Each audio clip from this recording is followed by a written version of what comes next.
Hello and welcome to our special coverage on Q1 earnings. और आज हमारे साथ एक खास कंपनी के टॉप मैनेजमेंट जुड़े हैं। हमारे साथ जुड़े हैं कमिंस इंडिया के CFO mister Ajay Patil sir. Ajay sir, बहुत बहुत स्वागत है सर आपका हमारे खास शो में and thank you for your precious time sir.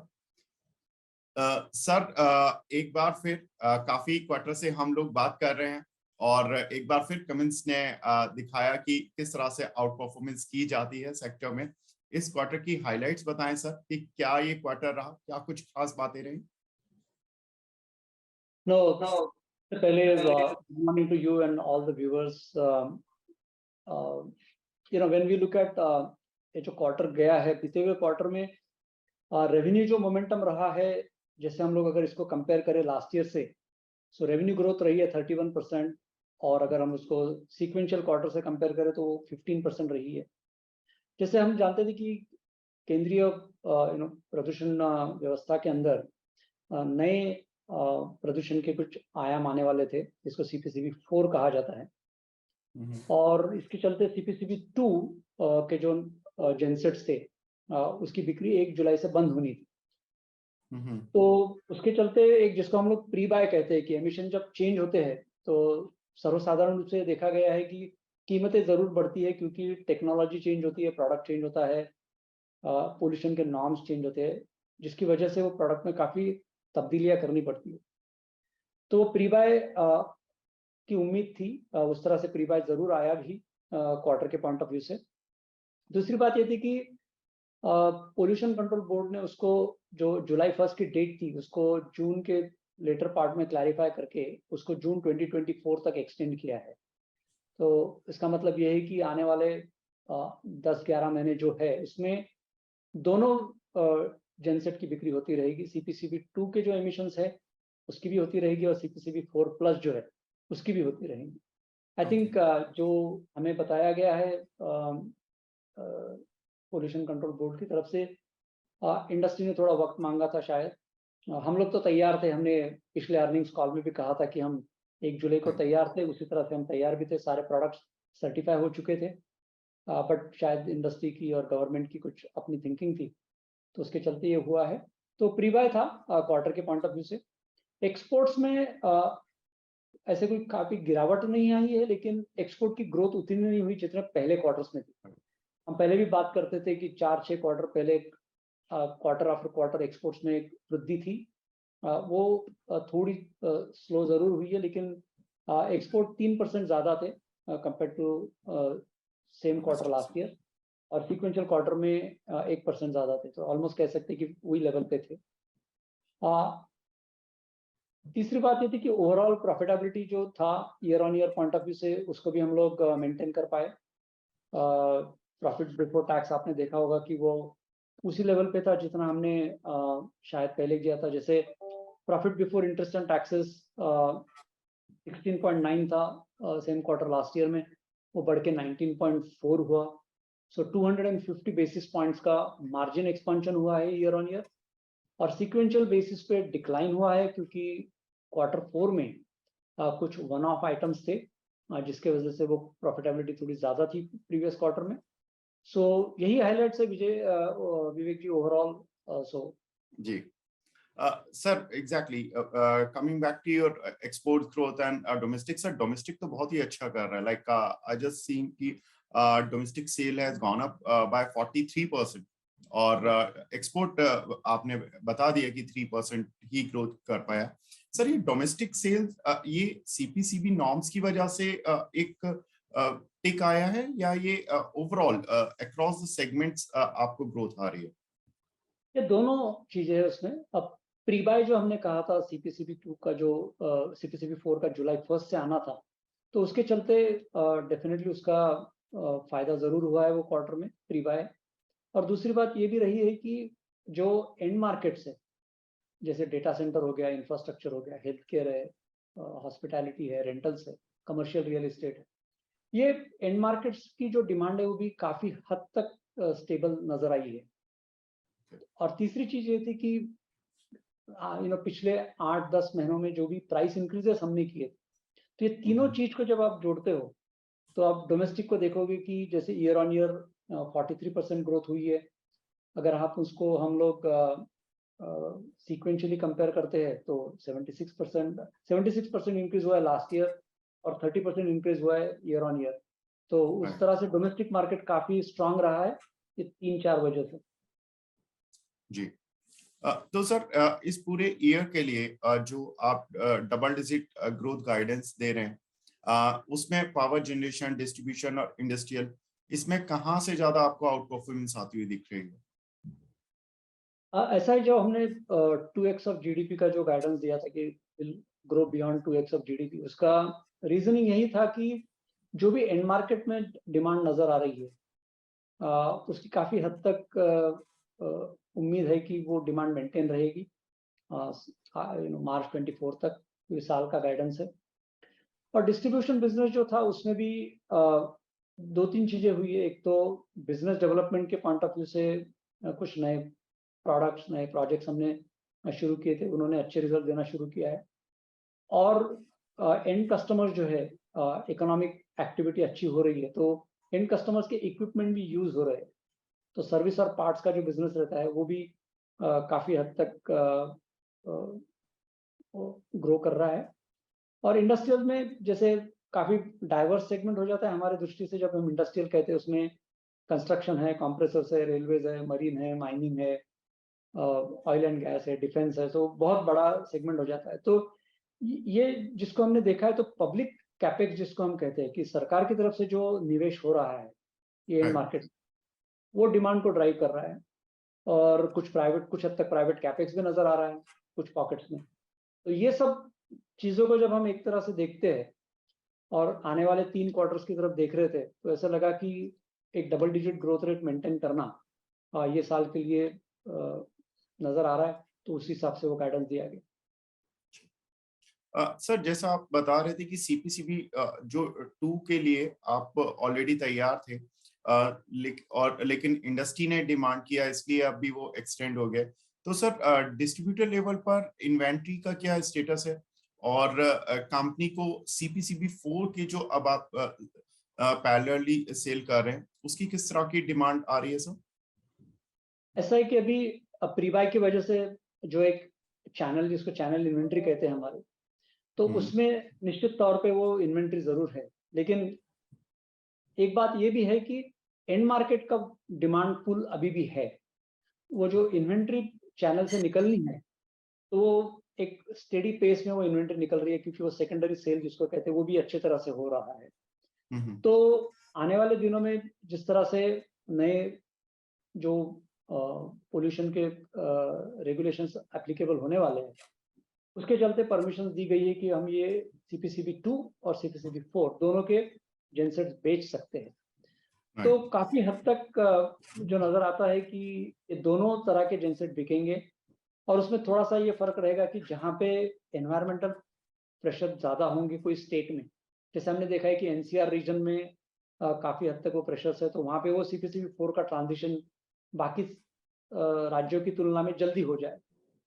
और जहाँ पे वो उतना प्रेशर नहीं है, वहाँ पे वो दोनों एमिशन स्टैंडर्ड के जेनसेट की बिक्री बनेगी रहेगी। तो उसके चलते जो ओवरऑल मार्केट ग्रोथ जो अपेक्षित थी वो बरकरार रहेगी, ऐसी उम्मीद है जी। तो हो सकता है कि उसमें कोई 2 हो, कोई 4 हो, वो यूनिट्स का मिक्स जरूर नजर आएगा। और जैसे अब आने वाले क्वार्टर हम रिपोर्ट करेंगे, हम उसके बारे में बात जरूर करेंगे। लेकिन ओवरऑल जो एक इंडस्ट्री का मोमेंटम है वो बरकरार रहने की उम्मीद है।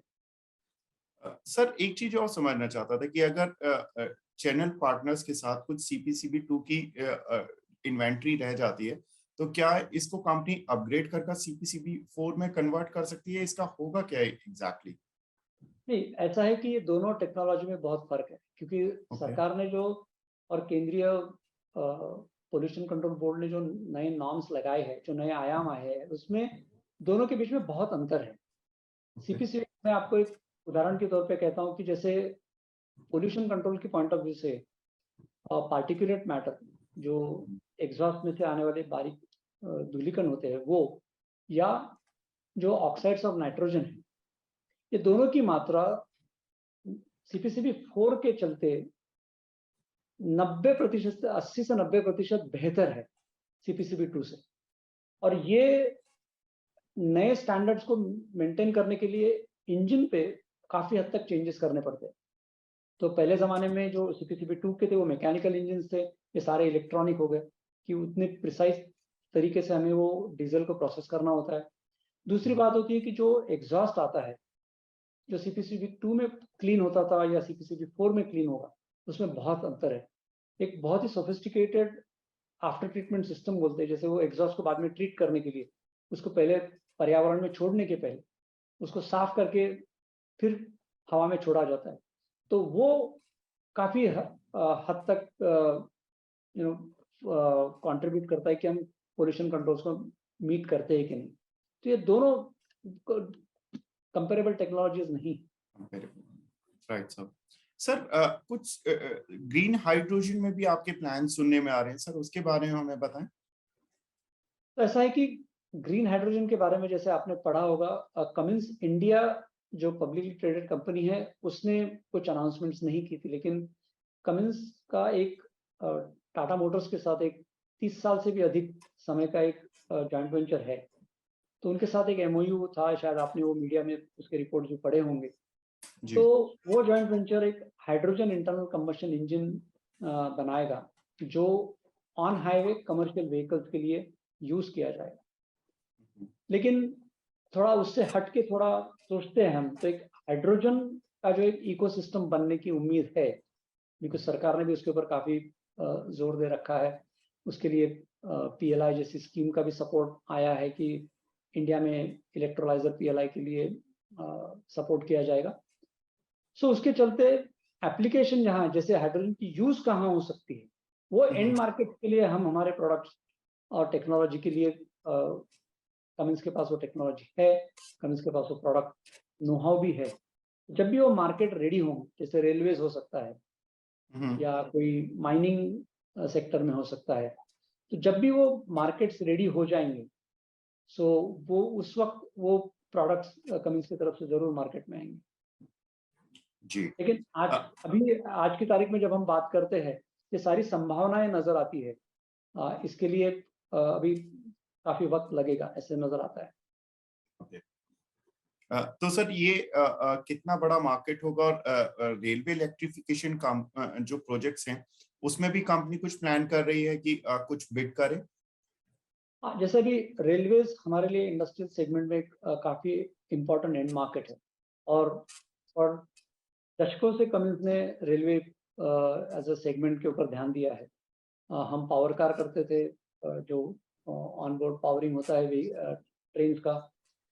उसी तरह से एक होटल लोड कन्वर्टर करके एक प्रोडक्ट है जो अगेन जैसे इलेक्ट्रिफिकेशन हुआ, सो जो ट्रेन की जो रिक्वायरमेंट होती है पावर की, वो चेंज हो गई। पहले डीजल पे ट्रेनें चलती थी, अभी इलेक्ट्रिक पे चल रही है।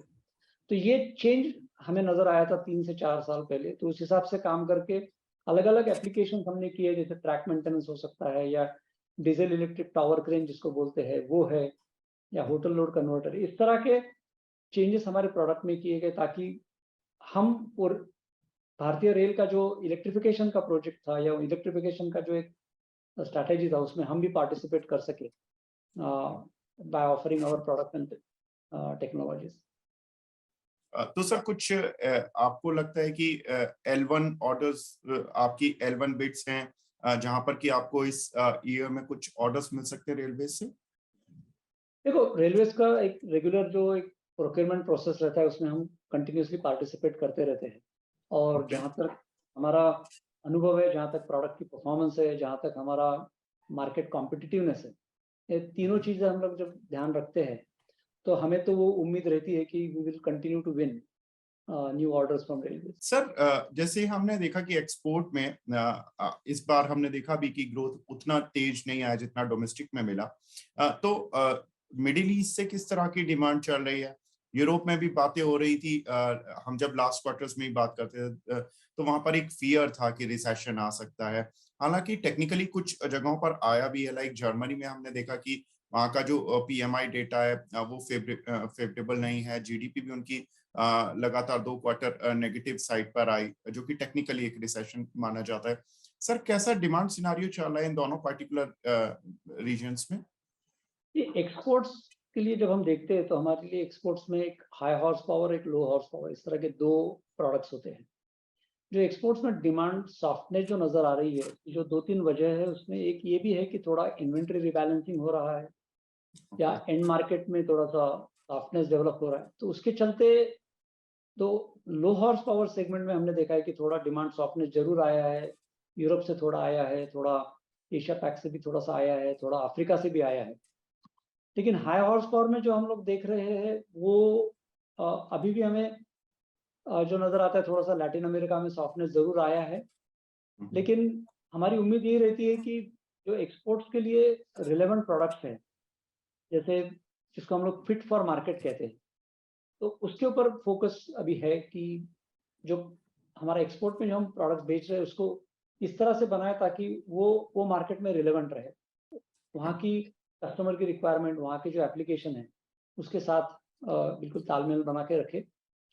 तो उम्मीद तो यही है कि will continue to have our market position, जो मार्केट पोजीशन वहाँ बना हुआ है, उसके चलते एक्सपोर्ट्स में ग्रोथ आए। लेकिन जैसे हम हमेशा देखते हैं कि कोई भी प्रोडक्ट की डिमांड तो थोड़ा सा एंड मार्केट का डिमांड पुल वो इकोनॉमी में जरूर रहे। तो थोड़ा वेट एंड वॉच है एक्सपोर्ट्स के लिए। सर सेमीकंडक्टर चिप्स को लेकर भी हम पहले भी बात करते रहे हैं। अभी भी जो ऑटो कंपनीज हैं उनकी तरफ से तो अभी भी आता है कि डिस्क्लोजर की अभी भी उनको सेमीकंडक्टर चिप्स पूरी तरह से नहीं मिल पा रही हैं। सर कमिंस इंडिया के एंड पर किस तरह की पोजीशन है? क्या कुछ आपको अभी भी हिट्स लग रहे हैं? जैसे हमने पहले भी कहा था विवेक जी की, अगर हमारी मानो डिमांड 100 है राइट। तो हम 2 या 3 क्वार्टर पहले 80 या 85% ही उसको पूरा कर पाते थे। पूरा करते क्योंकि एक बहुत ही स्पेसिफिक इंडस्ट्रियल सेमीकंडक्टर की ग्लोबल एक कंस्ट्रेंट है, जिसके चलते हम उसको पूरा नहीं कर पा रहे हैं। तो हमारे पोर्टफोलियो में जो भी प्रोडक्ट्स है उसमें कि कुछ बिल्कुल कुछ मात्रा में जो प्रोडक्ट्स है उनको ये सप्लाई कंस्ट्रेंट अभी भी है, और ये कंस्ट्रेंट थोड़ा बन के भी रहेगा ऐसा नजर आता है। लेकिन एवरी पासिंग मंथ, हर महीने क्वार्टर के बाद, मानो जैसे मैंने पहले कहा कि 100 में पहले हम 80% सप्लाई कर पाते थे, फिर 85 हुआ, तो अभी देखोगे तो ऑलमोस्ट 90-92% के आसपास हम हमारी ऑर्डर फुलफिल कर पा रहे हैं। फिर भी थोड़ा कंस्टेंट अभी भी बरकरार है। बट इसमें महत्वपूर्ण बात यह है कि इसमें कहीं ऑर्डर कैंसिलेशंस नहीं हो रही। ऐसा नहीं है कि सप्लाई, ये हो सकता है कि कस्टमर को मानो 3 वीक में या 4 वीक में सप्लाई चाहिए, तो हो सकता है उसमें थोड़ी देरी हो, लेकिन वो कस्टमर का अभी भी जो विश्वास है, भरोसा है कमिंस की प्रोडक्ट पे, वो बरकरार है। हम ऑर्डर कैंसिलेशंस नहीं देख रहे। सर अगर हम देखें तो कमोडिटी प्राइस साइकिल पिछले 1 साल से जब हम बात कर रहे हैं तो थोड़ा फॉर्चुनेटली आपके लिए फेवर में ही रही कि बहुत ज्यादा फ्लक्चुएशंस नहीं हुए। अब चूंकि बातें हो रही हैं कि चाइना स्टिमुलस देने के लिए तैयार हो रहा है, दूसरा यूएस में भी जो रेट हाइक साइकिल है वो पीक के पास है, ऐसा एक्सपर्ट्स मानते हैं। यूरोप में भी इसी तरह की सिचुएशन है। क्या लगता है सर कमोडिटी साइकिल इस ईयर पर किस तरह से रहने वाली है और उसका क्या कुछ इम्पैक्ट रहने वाला है मार्जिन्स पर? तो निश्चित तौर पे अगर हम पिछले 2 या 3 साल पहले देखेंगे, हमने कमोडिटी की एक अपस्विंग भी देखी है, फिर उसका एक उसको सॉफ्टनिंग होते हुए भी देखा है। तो निश्चित तौर पे जो कमोडिटी का जो कॉस्ट में रिडक्शन हुआ है, उसका निश्चित तौर पे फायदा हो रहा है। आप रिजल्ट्स देखते हो, आपको नजर आता है जब आप मटेरियल मार्जिन देखते हो। आने वाले दिनों में जहां तक अलग अलग रिपोर्ट या एनालिसिस जो आते हैं थर्ड पार्टी से, उससे जो पता तो ये लग रहा है कि कोई ऐसा सिग्निफिकेंट अपटिक कमोडिटीज में अभी तक नजर नहीं आ रहा है। जो आपने बात कही वो सही है। चाइनीज इकोनॉमी जिस तरह से अपेक्षा थी कि कोविड को कंट्रोल करने के बाद चाइनीज इकोनॉमी रिबाउंड करेगी, जिस तरह से इंडिया की इकोनॉमी ने रिबाउंड किया था, वो अभी तक तो नजर नहीं आ रहा है। लेकिन चाइना इतना बड़ा देश है, इतनी बड़ी इकोनॉमी है, अगर उनकी ग्रोथ शुरू हो जाती है और वहाँ कंजम्पशन बढ़ जाता है, तो ज़रूर थोड़ा डिमांड सप्लाई के इम्बैलेंस के चलते वो एक रिस्क बनी रहती है कमोडिटीज़ के लिए। लेकिन चाइनीज़ इकोनॉमी अभी भी सॉफ्ट है, बड़ी इकोनॉमी है, $18-19 ट्रिलियन इकोनॉमी है, वर्ल्ड की नंबर 2 इकोनॉमी है, so and a big consumer of commodities for domestic market as well as for export market. So वो एक चीज पे हम ध्यान देते हैं कि उससे क्या हो रहा है, बिकॉज उसका कमोडिटी के साथ सीधा संबंध है। सर कुछ नए प्रोडक्ट्स जो आपकी पाइपलाइन में हैं उनके बारे में बताएं कि ये कितने बड़े लेवल पर आप लॉन्च करने जा रहे हैं और FY24 में किस तरह का नए प्रोडक्ट से रेवेन्यू में ग्रोथ आते हुए देख रहे हैं? कि हमारे यहाँ जैसे प्रोडक्ट डेवलपमेंट और प्रोडक्ट एनहांसमेंट ये कंटिन्यूस चलते हैं, बिकॉज हम लोग का एक इंजीनियर प्रोडक्ट है, एप्लीकेशन स्पेसिफिक बना जाता है, तो उसमें वो कस्टमाइजेशन होती है जो एंड एप्लीकेशन के हिसाब से बनती है। लेकिन जो मार्केट की डिमांड है, मार्केट की नीड है, उस हिसाब से एक कंटिन्यूस प्रोसेस हमारे यहाँ चलते रहती है। जैसे ऐसा कहना मुश्किल हो जाता है कि ये कौन सा प्रोडक्ट अभी लॉन्च हो रहा है या ये कौन सा प्रोडक्ट लॉन्च हो रहा है। दोज आर कंटिन्यूस अपग्रेड्स और कंटिन्यूस एनहांसमेंट्स, ये चलते ही रहते पूरे साल। सर गाइडेंस वैसे तो मैंने ऑफिशियली आपने दे ही दी है कि GDP का 2x आप प्लान कर रहे हैं, लेकिन क्या कुछ इसमें इस तरह का भी है प्रोविजन की हम सेकेंड हाफ में हम कुछ अपटिक होते हुए देखे अगर एक्सपोर्ट डिमांड थोड़ा और बेहतर होती है तो? देखिए ऐसे गाइडेंस तो दिया है, उसके पीछे की वजह मैंने जैसे हमने कॉल की शुरुआत में बात की थी। सेकंड हाफ में अभी जिस तरह से हम लोग काम कर रहे हैं या उम्मीद कर रहे हैं वो यही है कि एक्सपोर्ट्स मार्केट थोड़ा स्टेबलाइज हो जाए या वहाँ पे थोड़ी डिमांड आ जाए। घरेलू बाजार में भी ये देख रहे हैं कि एक जो प्री बाय हुई थी CPCB II की, उसका जो एक इफेक्ट आना है वो शायद थोड़ा कम हो। तीसरी बात ये है कि हमारे जो प्रोडक्ट रेंज है उसमें पूरी रेंज कोई CPCB II से इम्पैक्ट हुई नहीं, क्योंकि आपको जैसे पहले कहा था हमने कि 910 kVA तक ही वो जेनसेट्स को एप्लीकेबल है, उसके आगे नहीं है। सो वो मार्केट तो चल रहा है अभी जिस तरह से उसकी डिमांड थी। और तो 2 या 3 चीजें मैं कहूंगा कि एक तो पहली बात ये है कि जैसे इंडियन इकोनॉमी, अगर हम थोड़े से मैक्रो इकोनॉमिक्स पे जाते हैं तो जहाँ पे इंडियन इकोनॉमी अगर 6.5-7% के आसपास या 6 से 7% के बीच में अगर ग्रो कर रही है, हमारा एक होलसेल इन्फ्लेशन मानो 3 से 5% के बीच में है। सो एक इकोनॉमिक मोमेंटम जो है कंजम्पशन पॉइंट ऑफ व्यू से वो 9 से 10% बना रहेगा। हमारी मार्केट पोजीशन देखते हुए, टेक्नोलॉजी देखते हुए, कस्टमर प्रेफरेंसेस देखते हुए थोड़ा शायद हमें उसका फायदा हो। तीसरा कि जो भी बीते 8, 10, 15 महीने में जो भी हमने कमोडिटी के चलते प्राइस चेंजेस लिए थे तो उसका कंटिन्यूड बेनिफिट है। सो ये चारों चीजें साथ में अगर हम देखते हैं तो जो एक 2x GDP का गाइडेंस दिया था उसके पीछे का रीजनिंग यही है। परफेक्ट सर, उम्मीद करते हैं कि आपकी गाइडेंस को भी बीट करें और हम हमेशा देखते आ रहे हैं।